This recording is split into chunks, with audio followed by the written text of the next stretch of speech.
Merci pour votre fidélité, mesdames et messieurs, bonjour ou bonsoir, selon vos heures d'écoute. Bienvenue à ce nouveau numéro de l'émission Gabon Environnement qui reçoit ce lundi Monsieur Fridolin Mbemessa, syndicaliste très connu dans le secteur de l'éducation. Il siège aussi au Conseil économique, social et environnemental. Pour le compte des partenaires sociaux, Fridolin Mbemessa a conduit il y a quelques mois une mission du CSE à Tchibanga dans la province de la Nyanga pour enquêter sur le conflit homme-faune. Préoccupation au cœur de ce nouveau rendez-vous hebdomadaire sur Radio Gabon La Référence. Monsieur Fridolin Mbemessa, bonjour. Bonjour. Merci d'avoir accepté notre invitation. Lise Obonangro et Herman Osunga sont à la réalisation de cette émission. Monsieur Fridolin, que faut-il entendre par conflit homme-faune? Bien, alors, que faut-il entendre par le terme conflit homme-faune? Comme vous le dites, une cohabitation difficile entre, d'une part, les populations qui ont leurs biens, effectivement, dans l'espace qui est réservé à la vie animale, c'est-à-dire dans la forêt, les animaux qui n'empiètent pas sur leur domaine, mais qui profitent de cette manne pour se nourrir. Donc, on peut dire que la population animale profite du travail des hommes pour se nourrir. Si je peux m'exprimer de manière simple pour que les gens puissent mieux apprécier ce terme conflit homme-faune. D'accord, comme je le disais. C'est une cohabitation difficile entre les hommes d'une part et des animaux de l'autre. Alors, comme je le disais en préambule, vous avez conduit une mission du Conseil économique et social et environnemental dans la province Lanyanga, oui, à Tchibanga. Comment se manifeste ce conflit sur le terrain? Bien. Le plus souvent, le conflit homme-faune est perçu beaucoup plus du côté des humains, parce que les personnes qui vivent de leur agriculture se disent victimes des ravages causés par les pachydermes, c'est-à-dire les éléphants. À côté des éléphants, vous avez les hérissons, vous avez toutes sortes d'animaux qui se nourrissent des plantes que les gens cultivent. C'est cette cohabitation-là qui devient de plus en plus difficile parce que aujourd'hui, la population animale, dans la plupart, est protégée. Bon, notamment les éléphants qui sont protégés, et ce sont eux qui sont à l'origine de ce conflit qui devient de plus en plus important parce que les éléphants, aujourd'hui, empiètent le domaine rural, le domaine réservé à l'exploitation humaine. Parce qu'aujourd'hui, les éléphants sont protégés, donc ils se multiplient. Et leur habitat, il faut dire aussi que l'homme a un rôle néfaste à jouer dans l'habitat animal parce que l'exploitation forestière ne permet plus aux éléphants de trouver les graines ou les fruits dont ils ont besoin pour se nourrir. Donc, c'est ce qui fait en sorte que les éléphants, ne trouvant plus assez de nourriture, effectivement, viennent de plus en plus très près des villages pour se nourrir des bananiers, des tomates, des taros, en fait, de toutes les cultures que les gens peuvent mettre en terre. Finalement, le conflit, quand on le perçoit aujourd'hui, consiste-t-il seulement à voir les éléphants arriver dans les champs de bananeraies ou des champs que les populations ont planté leur culture, il est ravagé? De manière, on ne peut pas présenter ça de cette manière-là. Bon, qu'est-ce qui est à l'origine de ce conflit? Il faut partir des origines. Oui, sur les causes de ce conflit. Ouais. On va y arriver. Je voulais comprendre avec vous. Quand on parle de conflit homme-faune, vous l'avez évoqué, on voit principalement les pachydermes. Oui. Or, les éléphants. N'est-ce pas là une lecture un peu, on va dire, restrictive quand on considère la faune dans sa globalité? Non, c'est pas restrictif parce que l'éléphant est un animal qui est entièrement protégé. Il ne doit pas être tué. Donc, mais à côté des éléphants, on trouve les hérissons. Donc, les hérissons ne sont pas protégés. Donc, on peut, les gens peuvent les tuer sans risque. Mais si vous abattez un éléphant, vous allez tout droit en prison. Donc, et comme l'éléphant est protégé, donc ils se sont multipliés. Et comme l'habitat réservé à l'éléphant est empiété par l'activité forestière, voyez-vous, en ce moment-là, que font les éléphants? Les éléphants, ne trouvant plus de nourriture en brousse, viennent plus près des villages pour se nourrir. Donc pour se nourrir, et ils se nourrissent de tout ce qu'ils rencontrent. Et vous savez que les gens avaient la possibilité de cultiver à côté de leur maison. Mais les éléphants arrivent même dans les villes, même dans les villages aujourd'hui. Donc parce que se sentant libres, se sentant protégés, donc ils peuvent faire ce qu'ils veulent sans risque d'être abattus. Donc voilà un peu, donc le phénomène peut se présenter de cette manière-là. Donc l'éléphant étant protégé, vous voyez, la population se multiplie. Et comme la population en se multipliant ne trouve plus assez de nourriture en brousse parce que l'exploitation forestière décime les essences qui permettent aux éléphants de se nourrir, parce que ce sont ces essences-là qui produisent les fruits dont ils en raffolent, des lianes qui sont coupées, des feuilles qui sont coupées pour faire, les feuilles de jonc, aujourd'hui, dont les femmes utilisent pour faire le manioc, donc sont également appréciées des éléphants. Donc, c'est tout ça qui fait en sorte que les éléphants, ne trouvant plus assez de nourriture en brousse, se rapprochent de plus en plus du village. Parfois aussi on entend parler des fauves qui sortent de la forêt et qui attaquent des villageois. Bon, ça fait partie, oui, ça c'est des cas rares. Des panthères qui arrivent, bon, ce sont des cas, c'est pas systématique. Or, les éléphants deviennent des envahisseurs. Des envahisseurs parce que dans tous les coins du Gabon, dans toutes les provinces du Gabon, nous avons ce problème-là qui se pose. Donc, dans la Nyanga, dans le Welentem, dans l'Angounié, dans le Haut-Ogooué, dans le Gouelolo, dans le Goué maritime, dans toutes les provinces, dans le Goué Vindo, toutes les provinces, vous savez que le Gabon est couvert à 80% de la grande forêt. Donc, les éléphants se sentant protégés, les éléphants, la population ayant augmenté, donc, ils ne trouvant plus assez de nourriture et l'espace aussi devient de plus en plus réduit pour cette population-là qui devient importante. Donc, pour survivre, ils n'ont plus d'autre solution que de profiter, effectivement, du travail des hommes pour se nourrir. Alors, vous avez commencé à évoquer les causes de ce conflit, qui est, il faut le rappeler, lointain, ne date pas d'aujourd'hui, mais qui est devenu plus prégnant aujourd'hui à cause, vous l'avez évoqué, de la déforestation. Quels sont d'autres facteurs qui expliqueraient... Il y a la déforestation, il y a le fait que l'éléphant devient entièrement protégé. Vous voyez, donc, étant entièrement protégé, vous comprenez que la population d'éléphants augmente de manière exponentielle. Leur espace devient de plus en plus réduit. Donc, voyez-vous, donc, ce sont ces trois facteurs-là qui font en sorte que la cohabitation entre l'homme et l'animal devient une cohabitation très difficile au détriment, effectivement, des hommes. Pourtant, on a des parcs nationaux. Est-ce qu'ils ne peuvent pas servir peut-être à accueillir et abriter vous savez que même cette population d'éléphants? Un parc, c'est un espace qui est réservé effectivement aux animaux qui peuvent effectivement évoluer sans risque d'être soit abattus, soit rencontrer des hommes. Mais il se trouve que la population est devenue importante. Parce que même s'ils doivent vivre dans les parcs ne sont pas délimités par une barrière. Vous voyez? Donc les parcs ne sont pas délimités. Il n'y a pas de barrière qui limite effectivement le déplacement des éléphants dans une zone donnée. On dit simplement que cette zone est réservée aux animaux, aux éléphants. Par conséquent, les hommes ne doivent pas aller effectivement dans cet espace-là. Bien. Mais les animaux sont libres à tout moment parce que du fait de leur migration, le fait de leur déplacement saisonnier, vous voyez, donc les animaux ne sont pas comme des hommes qui peuvent de manière disciplinée rester dans une zone définie. Mais ils se déplacent au gré des saisons, au gré des pluies, au gré effectivement de toutes sortes, de la périodicité des fruits dans la forêt. Vous voyez, donc ils se déplacent comme ça au gré des situations. Donc, quand il n'y a plus d'eau ici, ils se déplacent pour aller trouver l'eau ailleurs. Lorsqu'il n'y a plus de fruits ici, ils se déplacent pour aller trouver des fruits ailleurs. Donc, ce sont ces déplacements incessants qui font en sorte que les éléphants sont partout et nulle part à la fois. Profitant parce que dans leur passage, ils rencontrent les plantations qui sont là, mais évidemment, ils se servent à volonté. Donc, le conflit dépend aussi des saisons de l'année. Le conflit dépend de l'année parce que les éléphants se nourrissent des fruits qui sont produits par certaines essences que nous connaissons, le moabi, l'andok, vous voyez. Donc, les éléphants mangent ces fruits-là. Lorsque la période des fruits arrive, mais les éléphants vont plus près, retournent en brousse ou vont à l'endroit où ces fruits existent pour se nourrir. Et lorsque la saison est terminée là, les éléphants quittent cette zone-là pour aller chercher la nourriture ailleurs. Voilà un peu comment ce conflit peut s'expliquer de manière simple. L'exploitation agricole obéit également aux saisons. On ne plante pas à n'importe quelle saison. Il y a des saisons réservées exclusivement au débroussage, à l'abattage et à la culture. Donc, et on récolte à X période. Donc, tout est cyclique. Donc, les gens ne peuvent pas planter au gré des migrations des éléphants. Non. Les gens ont l'habitude de planter en fonction des saisons. Généralement, dans certains coins, on plante 2 fois ou 3 fois par saison. Dans d'autres coins, on plante 1 fois par saison.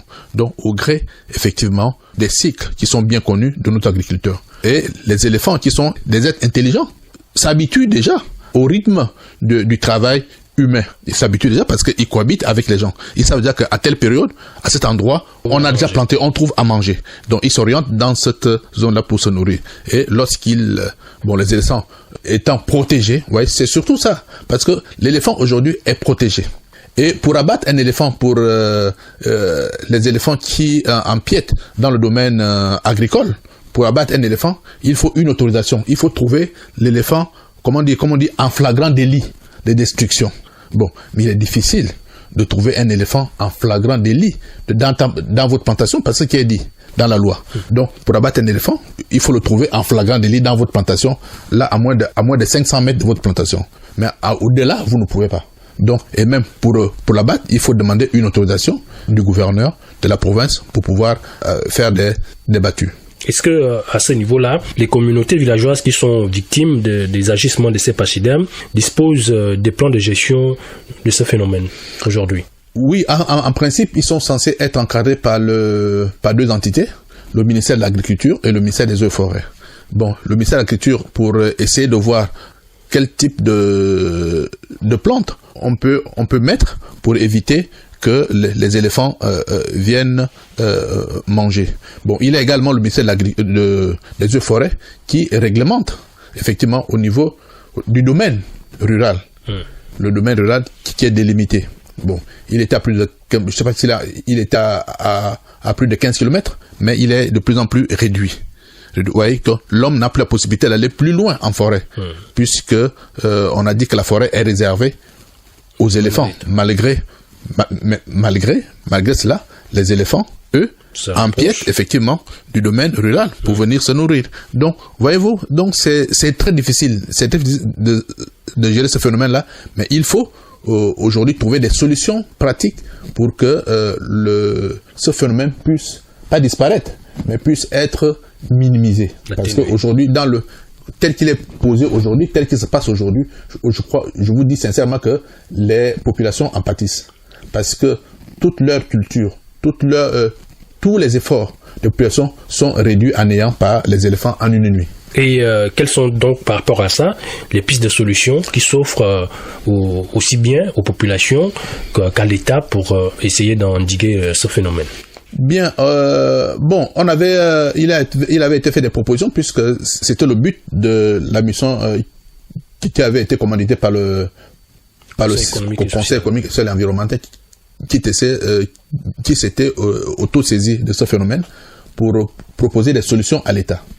Bon, il avait été proposé que les gens se regroupent en association pour pouvoir cultiver en groupe et pouvoir protéger leur culture par des barrières, toutes sortes de barrières, par des procédés modernes et traditionnels qui peuvent leur permettre de protéger leurs biens. Bon, il a également été proposé à l'État de revoir la possibilité de faire des prélèvements au niveau de la population d'éléphants pour pouvoir effectivement permettre à ce que les éléphants ne viennent plus de plus en plus près des villages, donc en procédant à des prélèvements des individus qui sont des individus un peu récalcitrants. On avait également proposé des indemnisations. Il faut indemniser les populations lorsqu'elles sont victimes. Parce que, imaginez une femme qui vit de ces plantations, mais arrive dans la plantation qui a été ravagée par les éléphants en une nuit. Voyez. Donc, tant de mois d'efforts, parce qu'on débrousse, on abat, on plante, on entretient. Voyez. Et une nuit, vous arrivez, l'éléphant a tout ravagé. Voyez. C'est toute une année, vous allez vivre, parce que quelqu'un peut vivre de sa bananeraie pendant 5 ans. Parce que les bananiers repoussent. Et on entretient le champ. Voyez. Donc, les efforts d'une personne sont réduits à néant par les éléphants. Donc, il faut procéder aux indemnisations. Or, ce qui est aujourd'hui difficile, parce que même les plaintes qui sont formulées par les personnes, par les dames, par les populations, ne sont pas effectivement indemnisées. Ou même le montant des indemnisations est tellement infime que ça ne peut pas compenser les pertes occasionnées. Mais pour indemniser, il faut d'abord évaluer l'étendue des dégâts. Mais c'est ce qui se fait. Qui fait cette évaluation? Le ministère de l'Agriculture est là. le ministère des Eaux et Forêts. Alors, donc, ce sont deux entités qui sont habilitées à faire des constats et à évaluer les dégâts causés par les pachydermes. Ces deux ministères travaillent en synergie, interagissent pour pouvoir permettre à ce que les populations aient gain de cause. Mais malheureusement, à la fin de leur travail, à la fin de leur expertise, mais l'indemnisation n'arrive pas. Et ce qui pose un désarroi au niveau des populations. Et donc, lorsque les populations sont victimes des dégâts, des pachydermes, elles s'adressent à qui en priorité? Alors, étant dans la localité, elles s'adressent aux autorités compétentes, notamment les préfets, les gouverneurs, mais qui commettent les services compétents, à savoir le ministère des Eaux et Forêts et le ministère de l'Agriculture, pour faire le constat et pour pouvoir expertiser au niveau des pertes causées par les éléphants.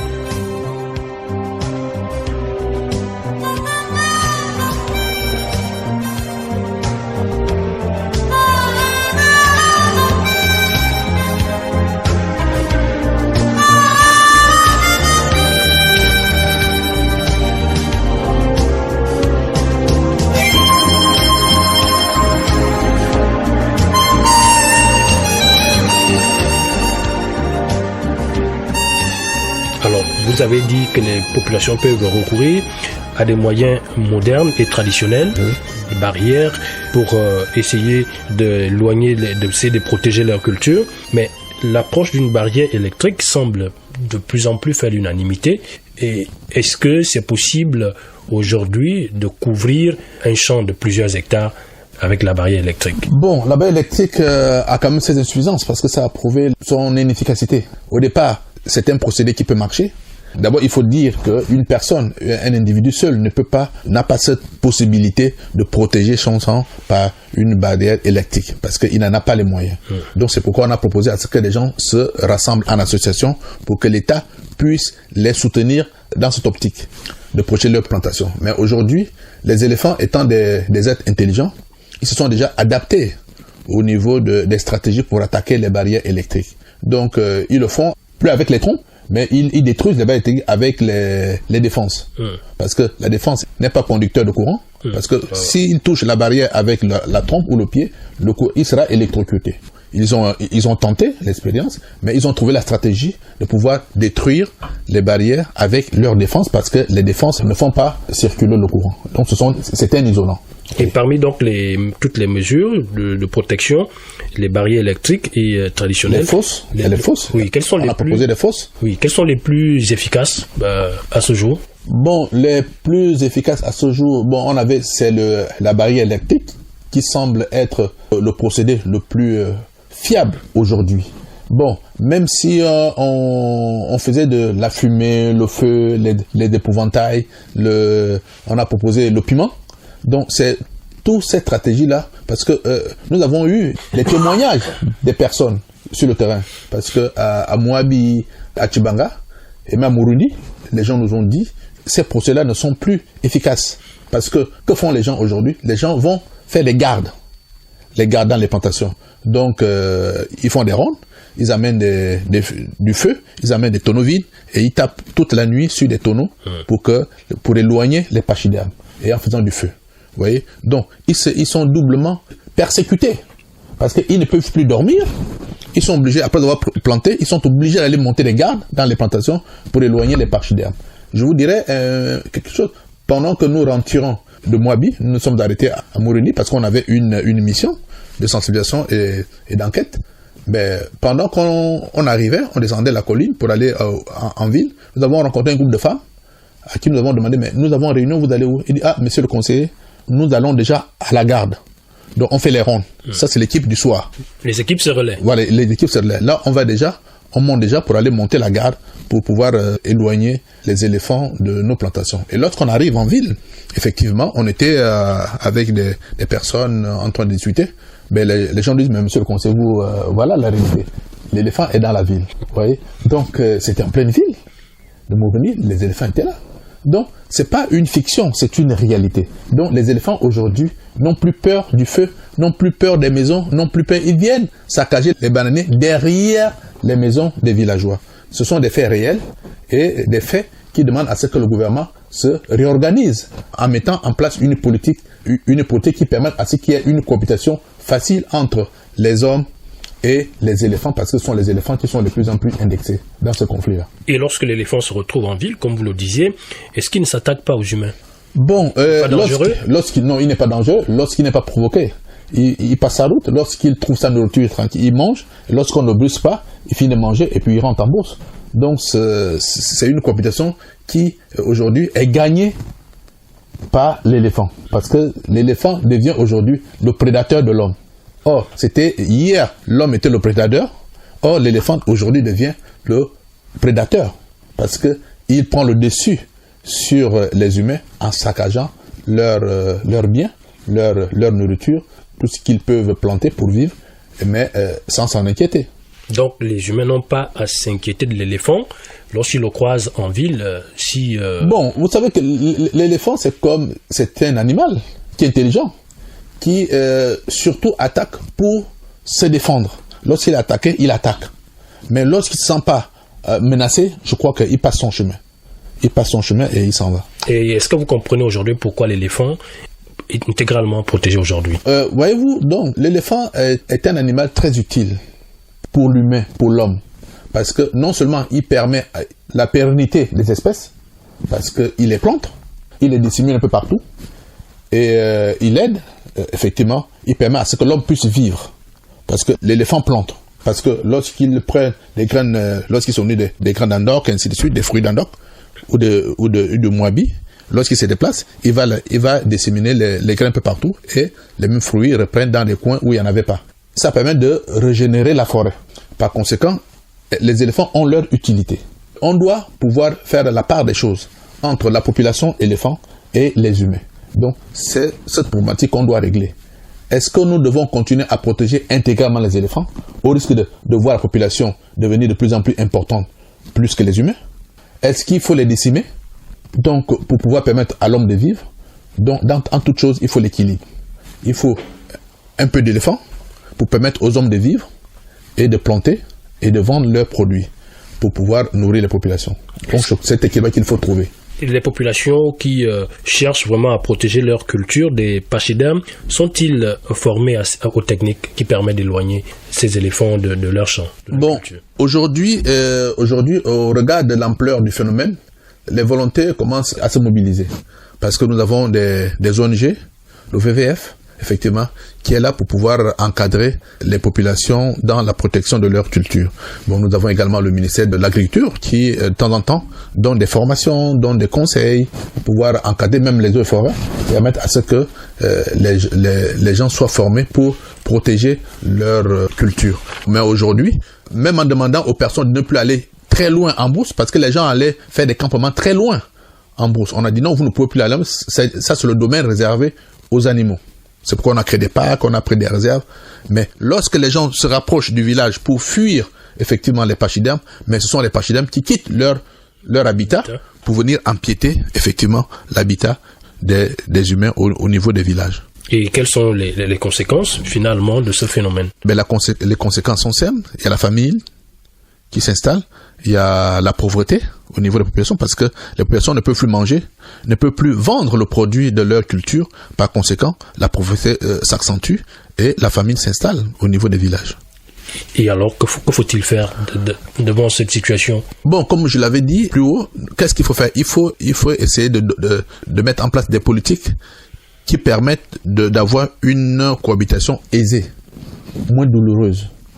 Parce que aujourd'hui, il faut l'équilibre. Il faut instaurer une politique d'équilibre. C'est possible? C'est possible. Parce que permettre à ce que... Dans le temps, les gens cultivaient, les gens avaient... Les éléphants ont toujours existé au Gabon. Et qu'est-ce qui se passait? Lorsque les éléphants venaient dévaster les plantations, on abattait 1 ou 2 éléments. Aujourd'hui, il est strictement interdit d'abattre un éléphant au risque d'aller en prison. Puisque les gens n'ayant plus de possibilité de tuer un éléphant, se trouvent aujourd'hui désarmés. Les éléphants n'ont plus peur de l'humain. Parce qu'il n'y a plus le risque d'être tué. Donc, non seulement qu'ils se multiplient, mais ils n'ont plus peur. Donc, ils viennent trouver les hommes chez eux, au village. Vous voyez? Donc, c'est cette cohabitation-là qui devient, comme je l'ai dit, défavorable à l'humain. On peut réguler on doit permettre de réguler, on doit permettre aux populations ou au cantonnement des eaux et forêts des localités de réguler la population d'éléphants lorsque le phénomène prend de plus en plus d'ampleur, comme dans la Nyanga. En organisant des battues? En organisant des battues, oui, des battues au niveau des provinces. L'autorisation doit être donnée par le gouverneur.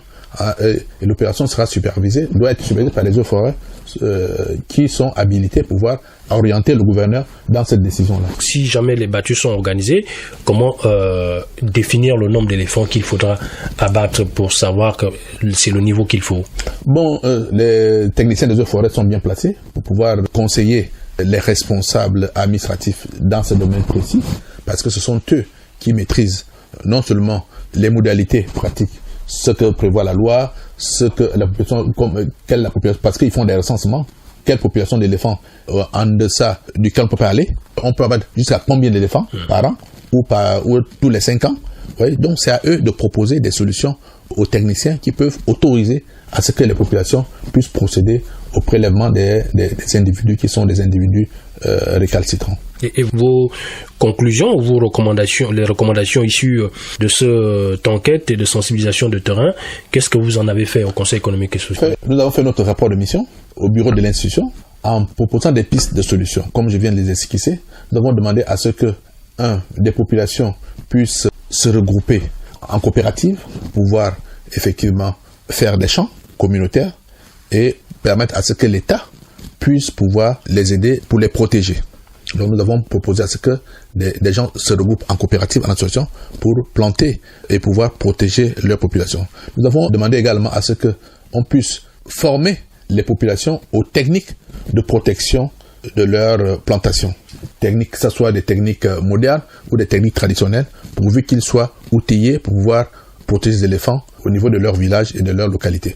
Bon, nous avons également proposé à ce que l'État puisse indemniser les populations qui sont victimes des ravages de plantation, en faisant des expertises, en faisant que le processus d'indemnisation ne passe plus exclusivement par des responsables administratifs de localité. Il faudrait que le Conseil économique, qui est une institution à vocation sociale, puisse intervenir dans cette sphère d'indemnisation parce que le Conseil est plus près des populations que les institutions. Donc nous avons Conseil n'est pas décentralisé. Donc nous avons demandé à ce que le Conseil soit impliqué dans le processus d'indemnisation de la population, afin qu'aujourd'hui, parce que les populations n'ont plus confiance aux préfets, aux gouverneurs, parce qu'ils se disent ils ne sont pas rémunérés au juste prix. Parce que lorsque l'agent des eaux et forêts fait un rapport qui doit permettre à ce que le villageois qui a perdu sa plantation puisse avoir en retour, par exemple, 18 millions ou 10 millions, ben, ce dernier ne recevra, in fine, que 50 000 ou 100 000. Et dans l'immédiat? Donc, ils ne comprennent pas pourquoi cette situation-là, après une expertise, mais l'expertise doit être accompagnée d'une information qui va avec. Dans l'immédiat, je dis sur le court terme, quelles sont les solutions qu'il faut mettre en œuvre? Bon, dans le court terme, nous avons demandé à ce que les populations n'empiètent plus sur le domaine forestier réservé aux animaux, qu'ils essayent de se rapprocher de plus en plus des villages, d'alterner les cultures, pour pouvoir éviter que les éléphants puissent manger. Ça dit que si vous cultivez ici le manioc, ne mélangez plus le manioc avec la banane dans les mêmes champs pour éviter que lorsque l'éléphant vient pour la banane, mais il piétine aussi le manioc. Parce que vous risquez, ou les tarots, vous risquez de perdre doublement. Donc, nous avons proposé de faire des plantations séparées. Si vous plantez le manioc ici, vous plantez la banane ailleurs, pour éviter que vous ne puissiez perdre du coup toutes vos cultures. Donc, pour être un peu stratégique, pour permettre à ce que, bon, si on vous dévaste la plantation de banane, vous pouvez vous contenter des tarots que vous avez plantés ailleurs, ou de la banane, ou du manioc que vous avez planté ailleurs. Donc, ce sont ces propositions simples que nous avons eu à faire pour que, dans l'immédiat, on puisse, un temps soit peu, essayer de stopper ce phénomène qui prend de plus en plus d'ampleur. On s'achemine petit à petit vers la fin de l'émission. Dans l'immédiat, vous avez des solutions. On sait que l'une des raisons, pour lesquelles les populations décident d'aller un peu plus loin en brousse, c'est la fertilité du sol. Oui. Est-ce que, en revenant plus proche du village, il n'y a pas des risques de voir leur production aussi s'amenuiser? Pas du tout, parce que le sol au niveau du Gabon, il est fertile. Il est fertile dans son ensemble. Bon, c'est pourquoi, justement, c'est pour cette manière que nous avons proposé à ce que les gens ne puissent plus concentrer toute leur culture à un même endroit. et de changer de culture à certains moments, à certaines époques, parce que vous savez que l'éléphant se déplace au gré des fruits. Bon, lorsqu'on sait qu'on est en période des fruits d'Andok, ou de Moabi, évitons de cultiver à côté les plantes dont les éléphants raffolent, comme le bananier, comme le manioc, comme le taro. Donc, essayons de nous adapter aussi à l'évolution, au cycle, au climat, pour éviter que, en période de tels fruits, vous savez pertinemment que lorsque les mangues deviennent mûrs, les éléphants suivent les mangues, ils viennent au village. Parce que dans tous les villages du sud, vous avez des manguiers un peu partout, dans les vieux villages, ainsi de suite. Les éléphants suivent les manguiers et viennent se nourrir. Donc, quand les manguiers sont à maturation, les éléphants sont là. Mais dès que la période des mangues est terminée, les éléphants s'éloignent. On nous a même montré une plante dans la plaine. J'oublie le nom, en Pounou. On nous a donné un nom Pounou. C'est une plante des plaines qui donne des fruits. Lorsque cette plante-là a des fruits, les éléphants viennent de plus en plus près des villages où se trouvent ces plantes-là pour manger leurs fruits. Et vous savez que dans la Nyanga, comme dans l'Angouné, les gens cultivent dans les plaines. Parce que la plaine, elle est très fertile. Donc les gens cultivent les bananiers et du coup, lorsque les enfants arrivent pour manger les fruits, ils profitent également pour dévaster la plantation parce qu'ils ont des bourgeons de bananiers effectivement à manger. Merci, Monsieur Fridolin Mvemessa. Nous arrivons au terme de l'émission. On va vous laisser conclure, donner votre mot de fin avant de nous séparer sur la question du conflit homme-faune. Bien, n'étant pas spécialiste de la question, mais je dis le conflit homme-faune aujourd'hui prend de plus en plus de l'ampleur et il est en défaveur des populations qui perdent leur culture. Donc, ce que nous pouvons conseiller à l'État, c'est de tout faire pour que les populations qui travaillent très durement pour nourrir les populations des villes ne puissent plus être victimes systématiquement des ravages dus aux actions des éléphants. L'État doit pouvoir mettre en place une politique d'équilibre qui permette à ce que ce phénomène puisse être minimisé. Pas enrayer totalement, mais être minimisé, débattu pour permettre à ce qu'on puisse prélever quelques individus lorsqu'ils deviennent de plus en plus menaçants, qu'on puisse permettre à ce que les populations qui sont victimes des ravages puissent être indemnisées et en temps réel, parce que la période d'attente est souvent longue et ce qui décourage les populations est souvent en très difficulté parce que la précarité de plus en plus devient présente dans les foyers. Donc voilà un peu ce que nous pouvons dire comme conclusion, mais c'est un phénomène qu'on ne peut pas enrayer parce qu'on aura toujours ce problème-là tant que l'éléphant sera intégralement protégé, mais le phénomène va toujours exister, mais il revient à l'État d'adopter une politique, je ne veux pas dire une politique gagnant-gagnante, non, une politique de juste milieu qui permette une cohabitation aisée, permette à ce que l'éléphant puisse vivre et puisse être utile à la société, mais pour que les populations également puissent se nourrir du produit de leur culture.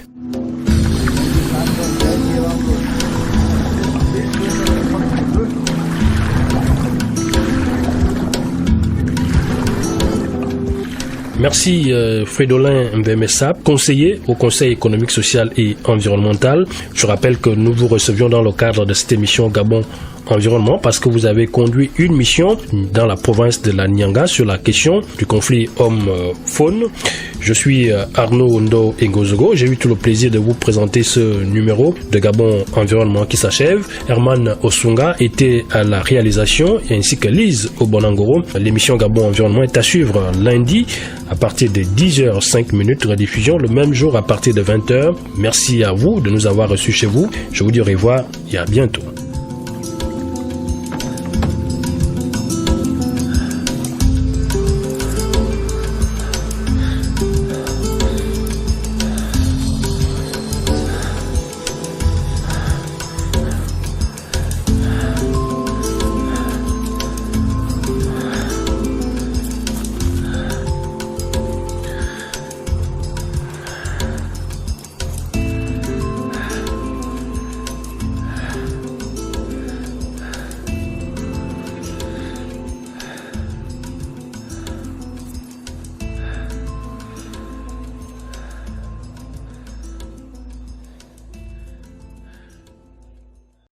Vous êtes câblé sur Radio Gabon émettant de Libreville, 88.7, 96.5 FM. Où que vous soyez, nous sommes avec vous.